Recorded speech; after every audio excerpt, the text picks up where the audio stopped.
Et si le monde basculait dans le silence, sans que nul ne s'en aperçoive? À l'est, la bataille pour Pokrovsk-Mirnograd s'éteint dans un décor d'apocalypse.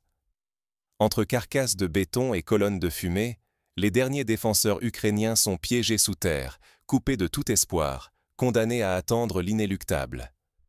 Cette situation évoque étrangement le siège de Stalingrad pendant la Seconde Guerre mondiale, où soldats et civils étaient enfermés dans les ruines, isolés, attendant la fin, sans savoir si une brèche viendrait les sauver. Les parallèles sont frappants. Même sentiment d'abandon, même silence pesant, même peur omniprésente. La Russie avance implacablement. Les Ukrainiens, encerclés, n'ont plus de sortie. Les derniers convois de ravitaillement se sont tus. La garnison, elle, ne compte plus que sur elle-même face à l'étau qui se referme. Les témoignages filtrent à peine, mais chaque message reçu d'un tunnel ou d'une cave ressemble à un adieu. On raconte que, dans certaines positions, les soldats lisent encore les lettres de leurs proches ou relisent des messages de soutien, comme au plus fort des sièges historiques, pour garder espoir, alors que tout paraît perdu. Mais pendant que l'attention mondiale reste fixée sur ces ruines, la tension grimpe ailleurs. Un simple navire russe ancré près du port allemand de Lübeck sème la panique en Europe. Patrouilles, alarmes et chaînes d'information s'emballent. Désormais, la guerre froide se joue à quelques milles, sans qu'aucun coup de feu soit tiré. Cette présence navale rappelle la crise des missiles de Cuba en 1962, quand la simple apparition de sous-marins soviétiques au large des côtes américaines avait suffi à mettre le monde au bord du gouffre. Aujourd'hui, les symboles changent, mais la peur demeure. Dans cette ambiance électrique, chaque geste, chaque mot devient suspect. Pourtant, c'est loin des caméras que se trament les véritables décisions. À Moscou, Washington, Pékin, les négociateurs s'enferment. Les grandes puissances dialoguent, s'observent, repoussent ou testent les limites, préparant peut-être le prochain basculement de l'ordre mondial. À l'image du Congrès de Vienne en 1815, où les dirigeants redessinèrent la carte de l'Europe loin des regards, ces pourparlers contemporains décideront de l'avenir de millions de vies. Rater ces mouvements feutrés, c'est passer à côté de la clé du futur. Un bouleversement imminent qui redéfinira sécurité, économie, vie quotidienne. L'histoire l'a prouvé. Ceux qui n'ont pas vu venir la chute du mur de Berlin en 1989 ou la crise financière de 2008 ont subi de plein fouet leurs conséquences. Aujourd'hui encore, l'inattention se paiera cher. Comment en sommes-nous arrivés là? Pour comprendre l'ampleur du moment, il faut plonger dans les faits et lire les signaux faibles qui annoncent la tempête. Ces signaux, autrefois ignorés, sont aujourd'hui les indices majeurs d'un basculement planétaire. Par exemple, l'augmentation soudaine des achats d'or par les banques centrales ou la montée discrète des prix des matières premières sont autant d'alertes silencieuses. Tout commence un matin de fin octobre, quand un événement apparemment anodin va précipiter la crise. À ce moment précis, chaque acteur doit choisir – céder, résister ou franchir la ligne rouge. En 1914, l'assassinat de François Ferdinand avait aussi paru insignifiant à certains, avant d'embraser l'Europe entière. Aujourd'hui, une simple erreur d'interprétation, un incident mal géré, pourrait produire le même effet domino. Derrière la brume des explosions et les ruines calcinées, une guerre d'usure invisible s'intensifie. Sur le terrain, chaque jour, la situation empire pour les forces ukrainiennes désormais coupées du monde. Elles perdent des positions clés, encerclées sans plan de repli, prises dans un étau qui se resserre lentement, mais sûrement. C'est le scénario classique du siège. La logistique s'effondre, la faim et la peur s'installent, la discipline vacille. Déjà, certains analystes évoquent le souvenir du siège de Leningrad, où la résistance héroïque s'est heurtée à la réalité implacable du manque de vivres et de munitions. La logistique ukrainienne s'effondre. Toutes les routes sont coupées. Chaque tentative de ravitaillement devient un jeu mortel, et les dernières réserves fondent comme neige au soleil. La Russie, elle, verrouille patiemment les accès, consolidant chaque avancée, transformant la région en piège. Dans l'histoire militaire, ce type de manœuvre rappelle l'encerclement de Dien Bien Phu en 1954, où la supériorité logistique décida du sort de la bataille. Mais ce chaos déborde du front. En Europe, la soudaine apparition d'un navire militaire russe au large de Lübeck, paisible port du nord de l'Allemagne, fait basculer l'ambiance. Les médias allemands s'emballent, gros titres anxiogènes, patrouilles de police, intervention de la marine danoise. L'ombre de la guerre froide ressurgit, les vieux réflexes de peur refont surface dès qu'un drapeau russe flotte près des côtes européennes. On se souvient alors de la panique provoquée par les survols d'avions soviétiques au-dessus de Berlin-Ouest dans les années 60, ou des exercices navals massifs dans la Baltique. Pourtant, à Moscou, le discours est radicalement différent.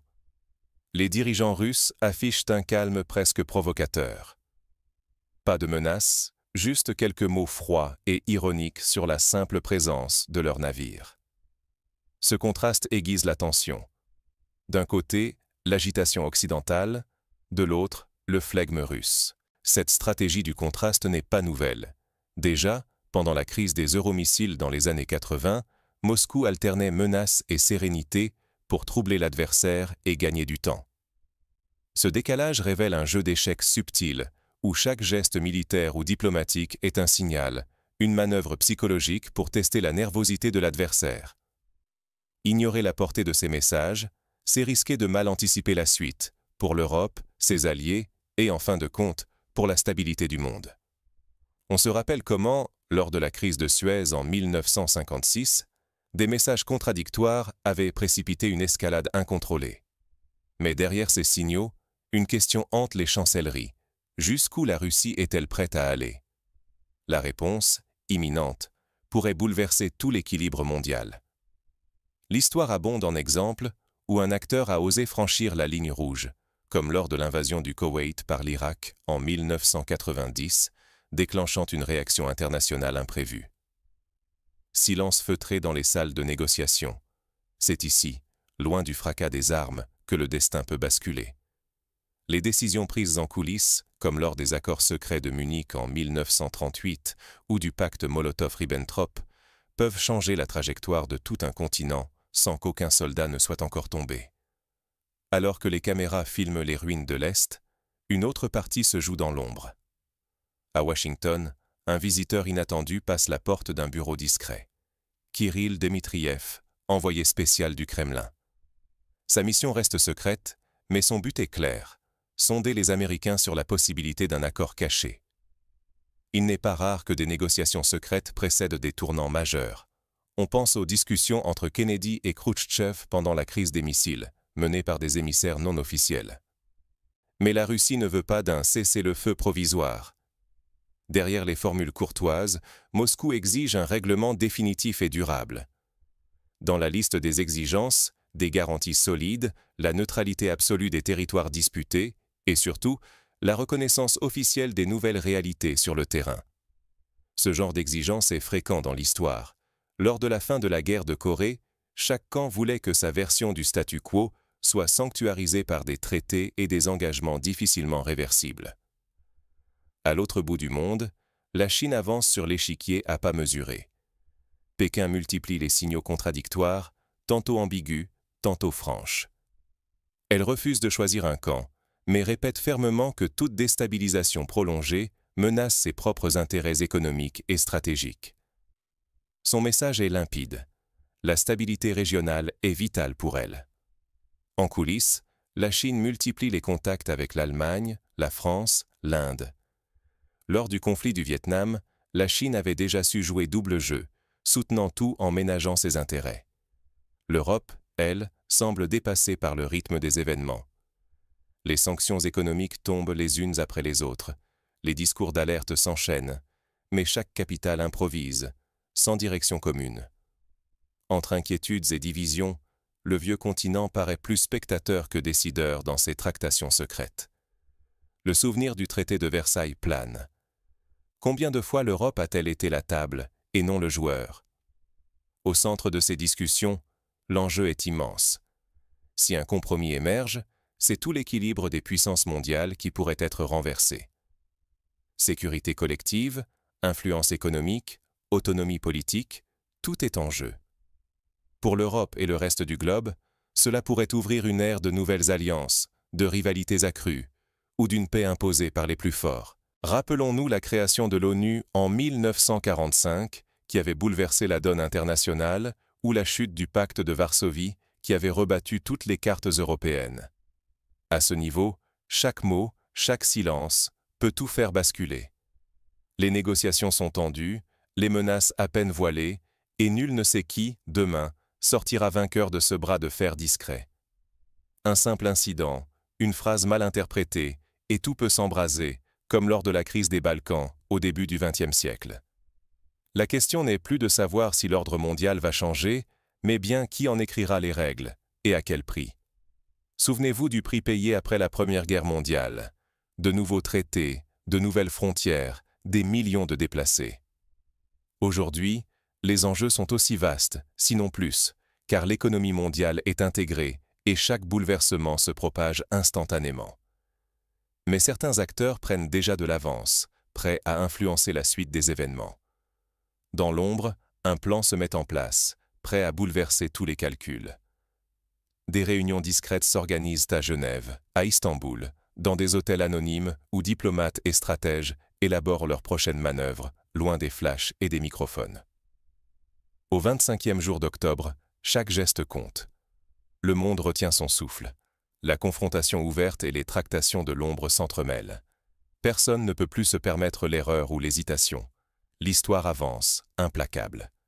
Les marchés financiers mondiaux commencent à réagir. Les indices boursiers chutent ou s'envolent au gré des rumeurs.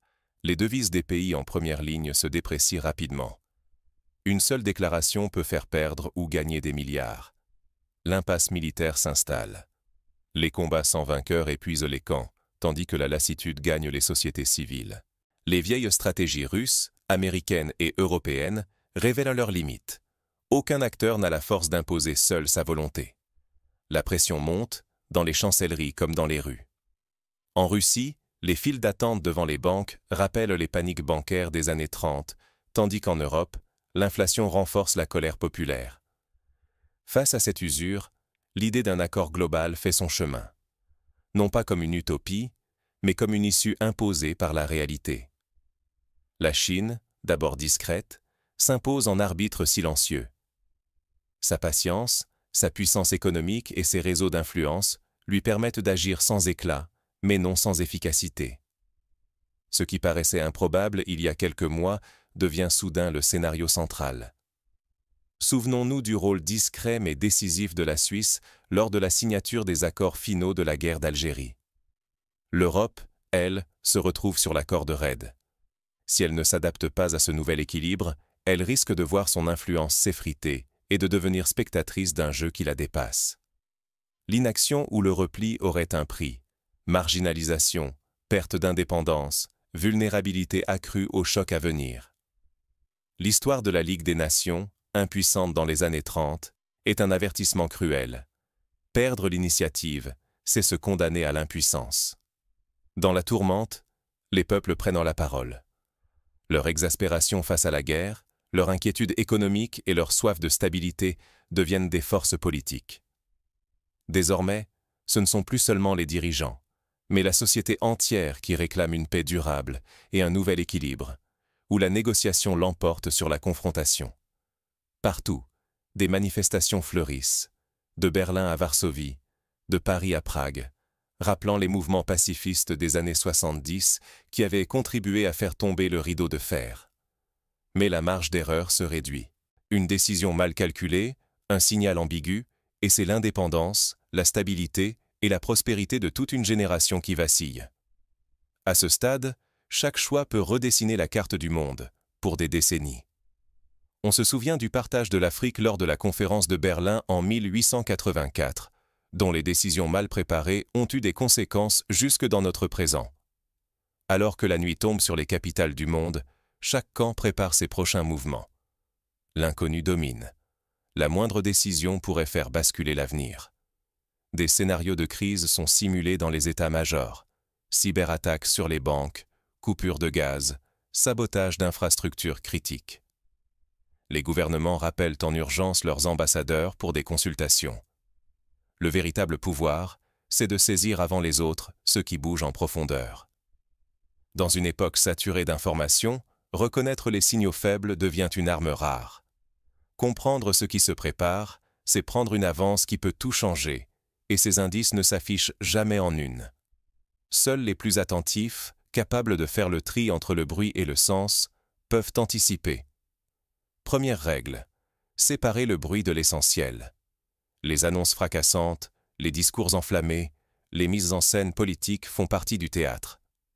Mais les décisions qui changent tout, celles qui font dévier le cours d'un conflit ou bouleversent l'équilibre mondial, naissent souvent à huis clos.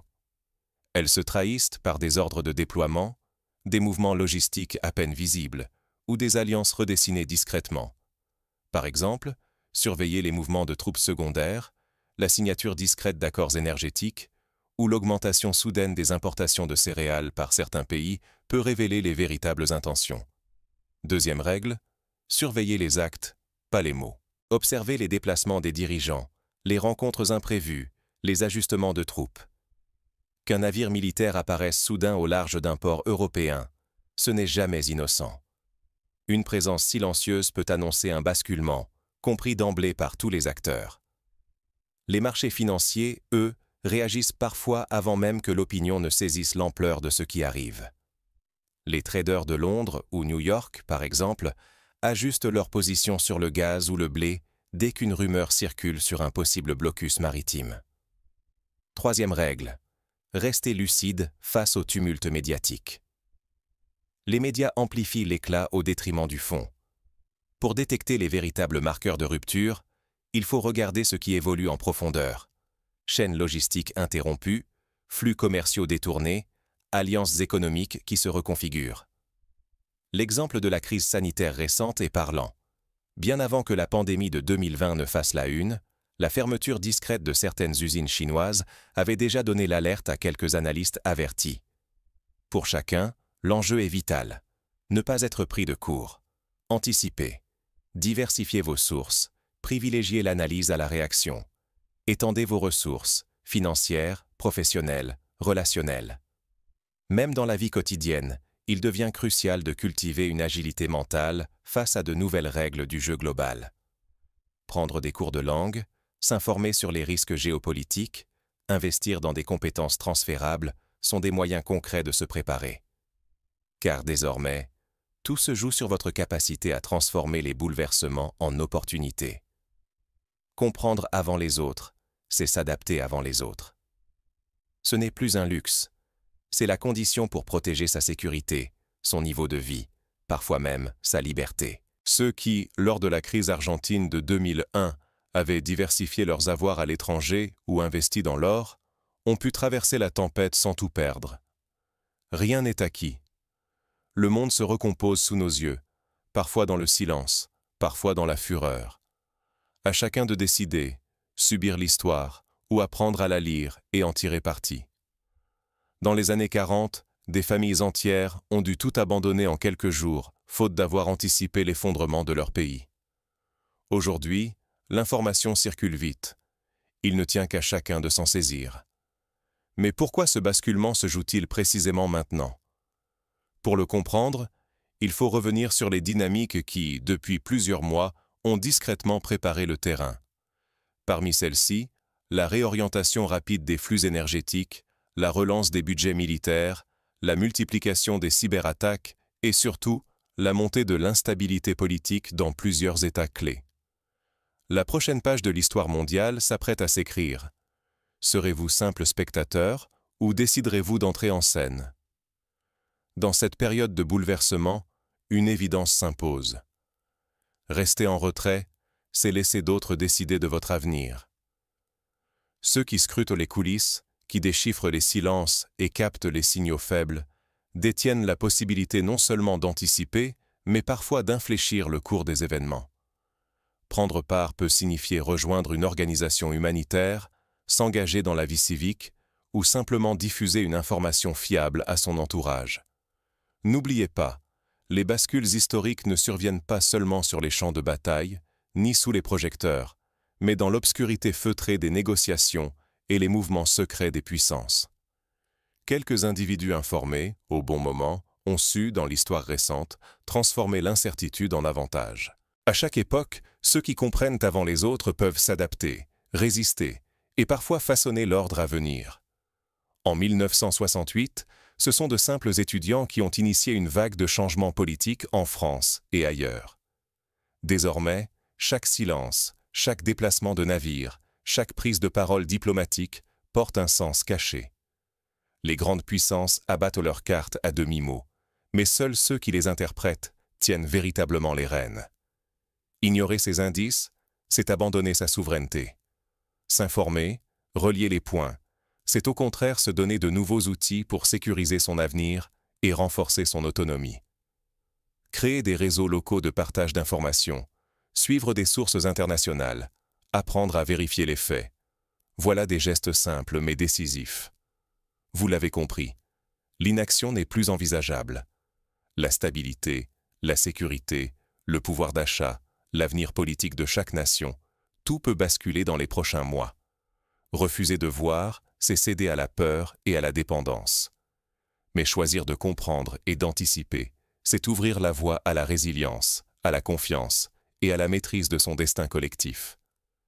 L'histoire n'est pas écrite d'avance, et chaque génération a la possibilité de peser sur son cours.